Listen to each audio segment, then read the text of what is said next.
Décimo, la asimilación de proyecciones. Siempre y cuando una persona, desde el individuo aparentemente sano hasta el paranoico avanzado, proyecta, estará muy inclinada a reaccionar y justificar sus proyecciones. Para muchas personas resulta imposible concebir que, por ejemplo, hasta la idea de un Dios personal es una proyección, una simple alucinación.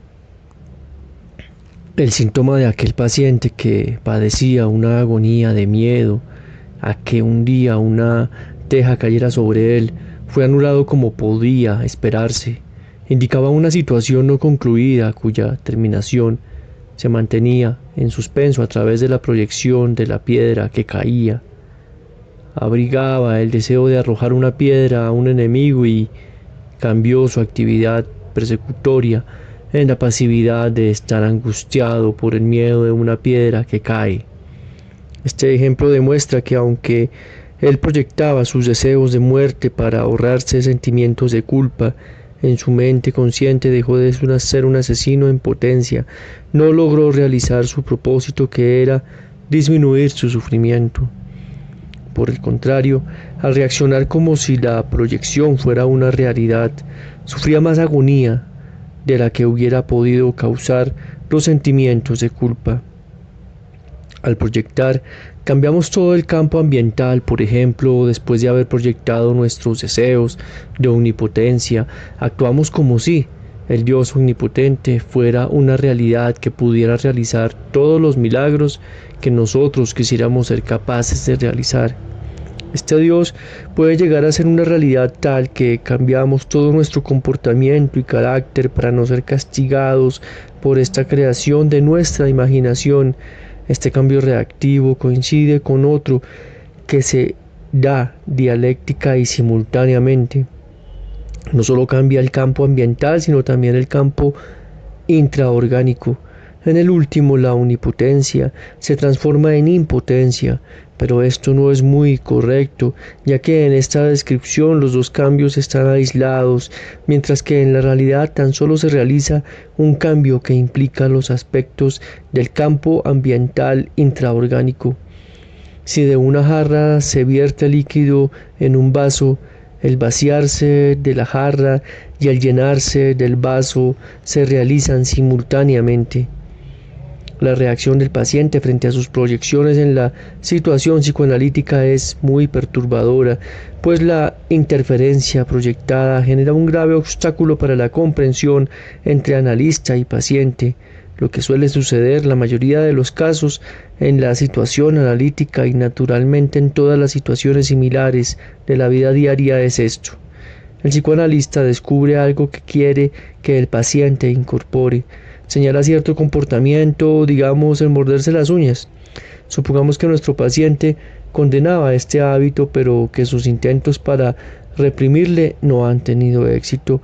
Tan solo lo escotomizó, se convirtió en un hábito inconsciente.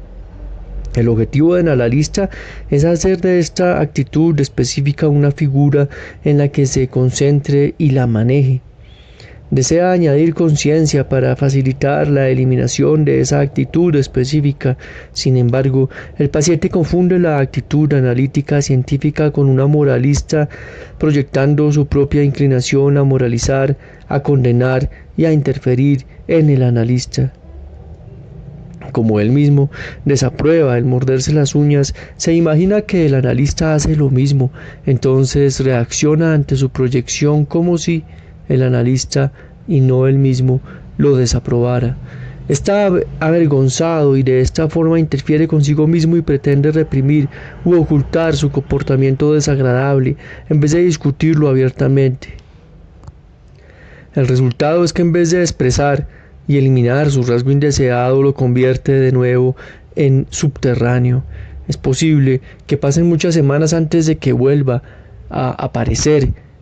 Como contramedida para este peligro de resupresión, Wilhelm Reich ha desarrollado la técnica de concentrarse continuamente en el rasgo de carácter central del paciente, un enfoque excelente y ciertamente más fecundo que la técnica de las interpretaciones indiscriminadas. Aunque Freud descubrió el gran papel que las proyecciones desempeñan en alguna psicosis, más bien las pasó por alto las neurosis, centrarse más el interés psicoanalítico en la represión. Se prestó atención insuficiente a la proyección y a la retroflexión, con el resultado de que el núcleo psicótico de la neurosis con frecuencia quedaba inafectado. Solo más tarde ha comenzado a ocupar un puesto central el mecanismo de proyección, especialmente a través de Anna Freud, Heinrich, etc., aunque no en forma suficiente y eclipsada todavía por el análisis de transferencia. La concepción de la transferencia realizó en apariencia una simplificación enorme del tratamiento psicoanalítico. Al seguir la regla de interpretar todo lo que sucedía en la situación analítica como transferencia, el psicoanálisis esperaba, después de descubrir el patrón original, que desaparecería las neurosis. Desde la primera infancia se repiten cierto número de patrones, pero el psicoanálisis suele considerarlos como repeticiones mecánicas sin sentido y no como problemas inconclusos que exigen ser terminados, lo mismo en la situación analítica que en cualquier otra parte. Además, quedan suficientes problemas de la vida ordinaria que tratar de no surgen necesariamente de los traumas de la infancia, sino de la constitución o de las condiciones sociales. Debería presentarse atención especial y proceso de proyección, que en sí mismo no es una transferencia, sino un fenómeno de pantalla. Las escenas de una película no se sacan del proyector y se transfieren a la pantalla, sino que permanecen en la máquina y simplemente son proyectadas. El psicoanálisis ortodoxo estará de acuerdo conmigo si introduzco otra fórmula para conclusión de la cura analítica, sosteniendo que no solo el psicoanalista tiene que comprender al paciente, sino que el paciente tiene que comprender al psicoanalista, tiene que ver al ser humano y no una pantalla sobre la que proyecta sus transferencias y las partes escondidas de sí mismo. Tan solo cuando ha logrado penetrar el velo formado por alucinaciones, evaluaciones, transferencias y fijaciones, ha llegado a ver las cosas como son, recobra su sentido aplicado, su sentido. Logra un contacto genuino con la realidad en vez de un pseudo contacto con sus proyecciones. Los obstáculos que crea el analista ortodoxo son varios. Todo contacto personal con el paciente es tabú, ya que podría alterar la transferencia. No se trata a muchas proyecciones como tales, sino como fenómenos de transferencia, y no puede realizarse el análisis del núcleo paranoico. ¿De dónde brota este error? El paciente con frecuencia ve algo en el analista que tiene un parecido con personas importantes de su infancia, pero rara vez el cuadro imagen del analista es idéntico a la imagen original, que desde entonces ha pasado por el procedimiento y pseudometabolismo y posiblemente ha sufrido otros cambios. Todo analista ha experimentado que la imagen transferida cambia a lo largo del análisis y que ahora este rasgo de la imagen después aquel otro se coloca en primera línea. Se podría comparar la llamada situación de transferencia con un río. La historia de un río muestra su origen en uno o varios manantiales, sin embargo, ¿el agua del río es todavía idéntica a la de los manantiales? ¿No ha absorbido en su camino muchos elementos químicos y orgánicos? ¿No se ha realizado tal cambio que beber de las dos aguas podría significar la diferencia entre la salud y la enfermedad? Lo que sigue es típico de la forma en que se elimina una transferencia y de cómo, en la mayoría de los casos, la transferencia resulta no ser otra cosa más que un simple traspaso de la imagen de la persona original al analista. Digamos que el paciente ve en el analista a una persona dura que carece de comprensión, así como lo sostiene era su padre. Más tarde se descubre que su padre no era tan duro y después de todo, de esta forma, tenemos que corregir el mecanismo de transferencia. Debemos conceder que tal vez no transfirió simplemente la imagen del padre al analista. Lo que había visto en el análisis fue lo que imaginó que era su padre. De niño había proyectado su propia intolerancia en el padre. Más tarde, tal vez con el fin de gobernar a hermanas menores, había introyectado, copiado esta a su propia imagen de su padre y finalmente por no estar de acuerdo con ser como el padre, la había proyectado de nuevo. Como es común, reaccionará en el análisis a sus proyecciones y atribuirá sus propios temores y restricciones a la severidad del analista. Todo el complicado proceso de los dos aspectos, el padre cruel y el analista cruel, se reducen al simple hecho de la proyección de una crueldad no admitida en la propia personalidad del paciente.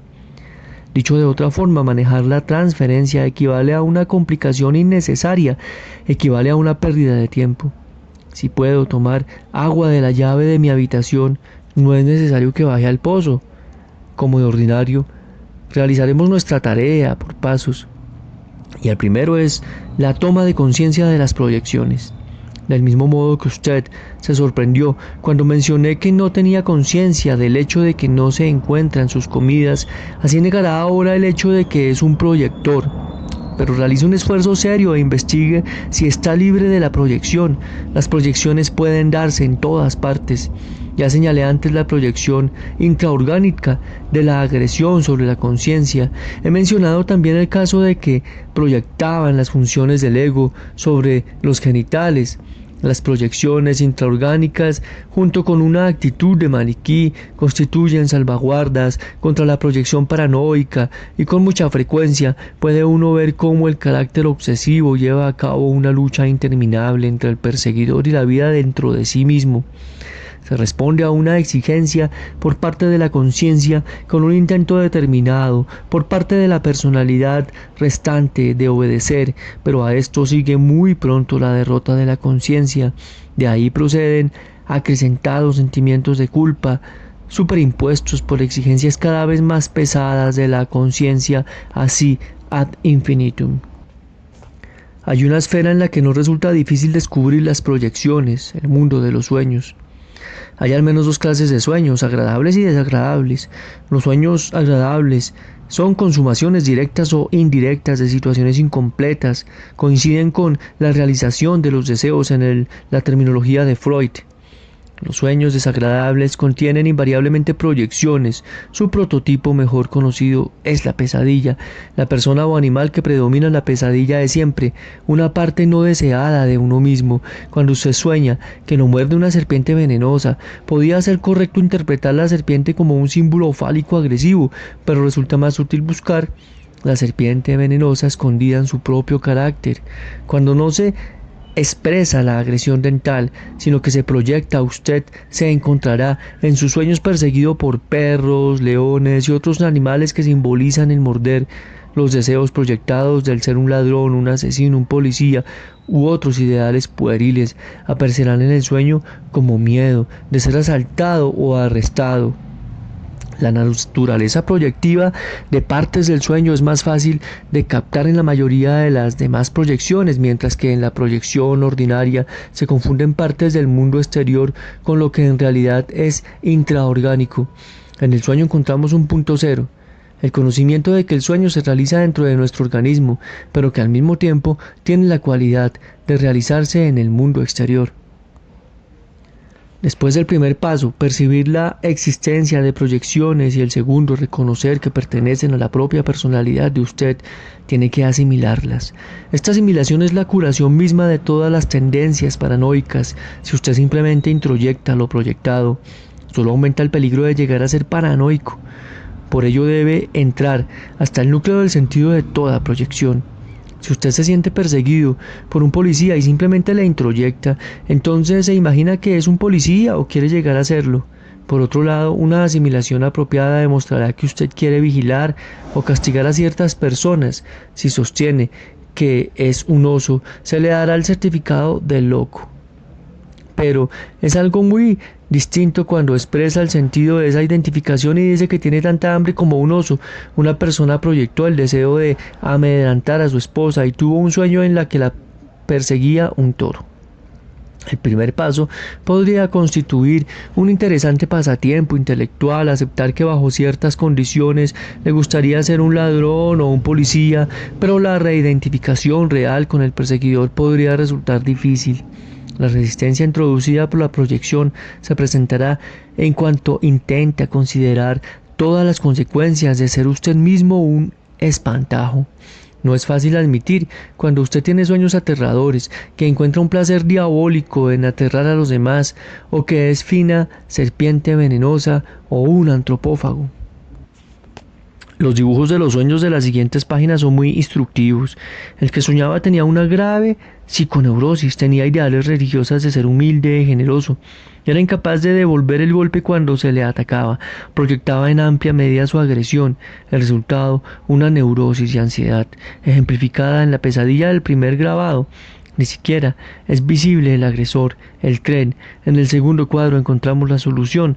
Conscientemente es identificada con la víctima, sufre todas las torturas que la otra persona, que simboliza su propia agresividad proyectada, le inflige.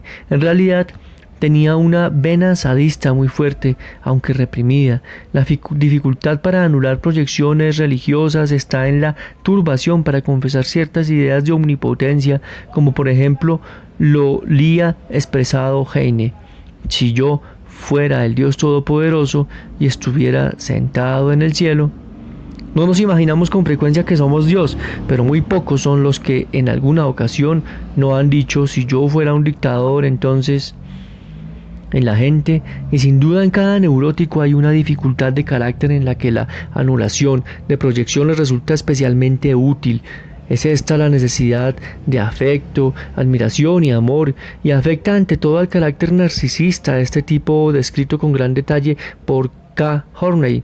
Este tipo no expresa afecto, etc., sino que lo proyecta y lo desea una y otra vez. Hay una diferencia decisiva entre agresión, proyección y amor proyectado. Si usted teme expresar te odio, muy pronto se imaginará que todo el mundo lo odia, y en forma parecida, si es demasiado tímido como para decir te amo, se descubrirá a sí mismo esperando amor del mundo. Naturalmente, la diferencia está en que preferiríamos ser perseguidos por el amor más bien que por el odio. Cambiar la actitud narcisista por una relación con el objeto no es tan difícil como en el caso de la agresión proyectada. Al menos se nos ahorra el trabajo de superar resistencias ideológicas, ya que el amor es el favorito religioso número 1. Para poner en práctica lo que acabamos de aprender, es mejor que volvamos a nuestros sueños diurnos. Suponiendo que usted se ve a sí mismo admirado por sus habilidades en los deportes, o condecorado por una acción heroica, o acariciado y consentido por la mujer de su elección, haga un intento serio de invertir la situación y buscar ejemplos en los que podría permitirse admirar a un deportista, sentir entusiasmo por un héroe, o acariciar y consentir a otra persona. No solo desarrollará una actitud más activa y adulta al anular estas proyecciones, sino que también alcanzará esa posición en la que pueden concluir situaciones y restablecer el equilibrio orgánico que está y permanece alterado por el afecto que tiende a rebosar, pero no puede encontrar una salida. El afecto proyectado, como se indicó antes, genera una voracidad insaciable de afecto. La mayor dificultad con que nos encontramos al manejar las proyecciones es su afinidad con objetos del mundo exterior.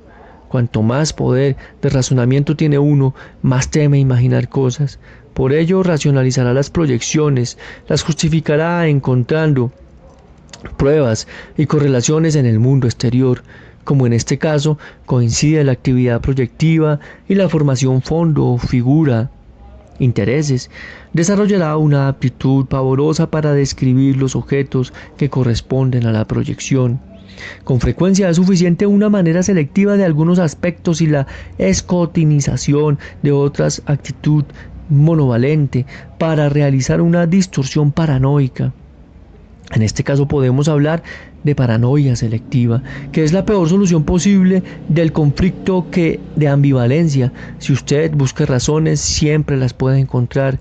Puede malinterpretar las cosas, puede valorar un aspecto de carácter de la persona y subestimar otro de acuerdo con su propósito. Puede convertir una topera en una montaña y ver la paja en el ojo ajeno sin ver la viga en su propio ojo. se debería sospechar de la persona que sospecha, ya que el que se hace víctima victimiza a su contorno. Si usted se siente tratado injustamente, puede estar seguro de que es el menos justo en el trato con los demás. Tome como ejemplo un marido celoso. Cuando proyecta su propio deseo de ser infiel, interpretará la sonrisa amistosa e inconsciente de su esposa hacia otro hombre como un acercamiento amoroso. Sufre e insiste en que ella debería hacer insinuaciones, se mete en graves apuros para sorprender los signos, iras leves para justificar sus sospechas imaginadas, pero nunca mira dentro de sí mismo. En general, puede decirse que cuando usted se siente celoso, con sospechas, tratando injustamente, victimizando o quejoso, puede apostar con ventaja a que está proyectando, tal vez hasta a que usted tiene un carácter paranoide. Frente a todo lo desagradable del comportamiento paranoide, subsiste una gran ventaja. Una vez que usted ha reconocido el mecanismo proyectivo, le resulta sencillo obtener un conocimiento enorme de sí mismo.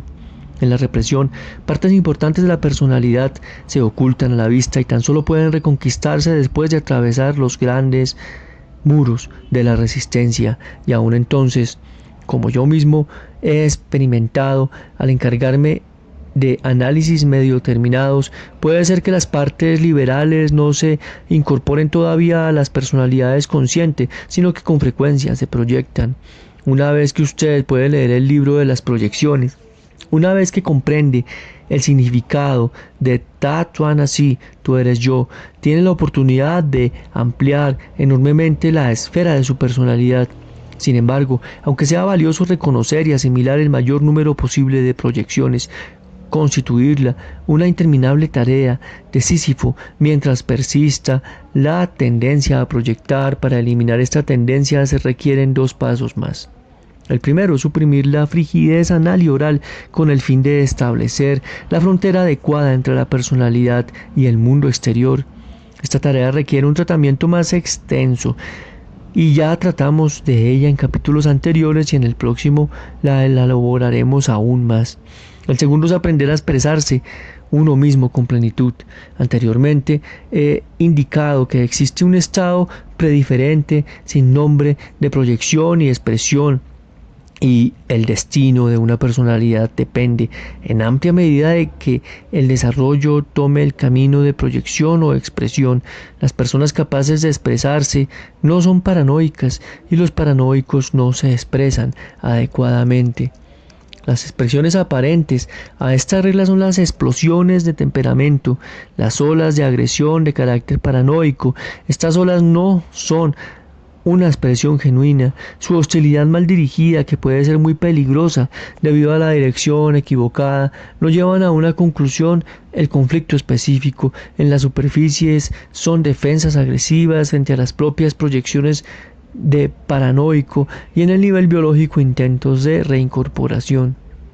Siempre que el carácter paranoico se siente culpable y está demasiado turbado como para resistir y expresar el sentimiento de estar equivocado, inmediatamente trata de proyectar la culpa, de moralizar y de convertir en víctima al contorno. El ejemplo de Ana Freud acerca del muchacho que llegó tarde a casa. Una señal clara de expresión inhibida es el empleo del lenguaje impersonal y también la aplicación de insinuaciones que transforman las expresiones de afirmaciones, que hacen nebulosa cualquier emoción definida.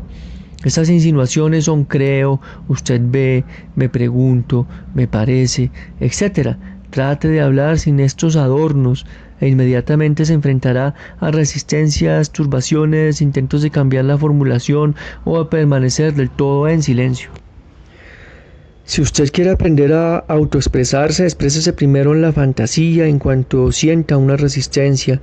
En el capítulo referente a la visualización recalqué la importancia de la descripción detallada, pero al mismo tiempo recalqué el hecho de que la descripción es tan solo un estadio intermedio, un andamio que debe eliminarse cuando la casa esté construida. Visualice esta vez a una persona contra la cual sienta rencor. Dígale exactamente lo que piensa de él. Déjese ir, sea todo lo emocional que pueda. Rómpale el cuello y dígale palabras gruesas como nunca lo había hecho antes. No tema que esto vaya a convertirse en su carácter. Por lo contrario, esta actuación imaginaria descargará mucha hostilidad, especialmente en casos de hostilidad latente, como por ejemplo en un matrimonio tenso o malquistado. Con frecuencia el resultado es maravilloso.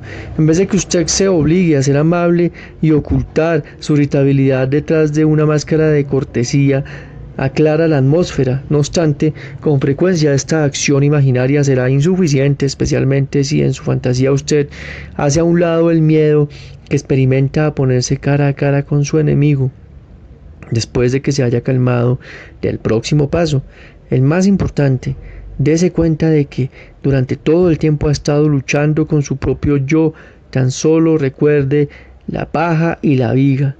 No le importa sentirse avergonzado de haber sido tan tonto. Si eso tuvo como resultado que usted asimilara su proyección, mereció la pena. Unos ejemplos pueden servir para ilustrar el comportamiento proyectivo. Hay dos películas excelentes que ofrecen dos temas diversos de proyección. Una se refiere a la agresión proyectada de un caso plenamente desarrollado de paranoia, Rage in Heaven. En la otra, Chocolate Soldier, el mecanismo proyectivo es menos evidente. En esta película se proyecta el amor. El héroe no puede expresar el amor que siente hacia su esposa y es irritable y gruñón. Proyecta sus actividades amorosas en un competidor, el cantante ruso, al que crea y representa como poseedor de todas las características que él es incapaz de expresar. Tan solo después de haber aprendido a expresarse a través de este medio de su creación, se derrumba la necesidad de proyectar y se convierte él mismo en el amante. Ya no hay más celos, sospechas e irritabilidad. Una señora dejó en su testamento el siguiente deseo: que se cuidase de su carpa dorada, pero tenía que llevar un vestido. Vemos aquí una proyección doble. Ningún ser humano normal vería algo indecente en una carpa dorada. Ella proyectaba su deseo de nadar desnuda sobre el pez, pero también su defensa, su vergüenza. Por eso esta pobre criatura tenía que soportar un vestido aún después de la muerte de ella. Más complicada pero bastante divertida la historia de un chino, como nos la narra Arthur Smith. Un chino visita a un conocido suyo. Se le pide que espere en una habitación que tiene una viga de un lado a otro del techo. Sobre la viga hay una jarra de aceite. Una rata, alterada por la visita, corre por la viga y derriba la jarra. La jarra golpea al huésped, produciendo dolor, y el aceite mancha su precioso vestido. La víctima está roja de rabia cuando entra el dueño de la casa. Después de intercambiar los saludos formales de costumbre, el visitante dice: cuando entré en su honorable casa y me senté debajo de su honorable viga, asusté a su honorable rata, que huyó e hizo caer su honorable jarra de aceite sobre mis despreciables ropas. Esta es la causa de mi repugnante aspecto en su honorable presencia.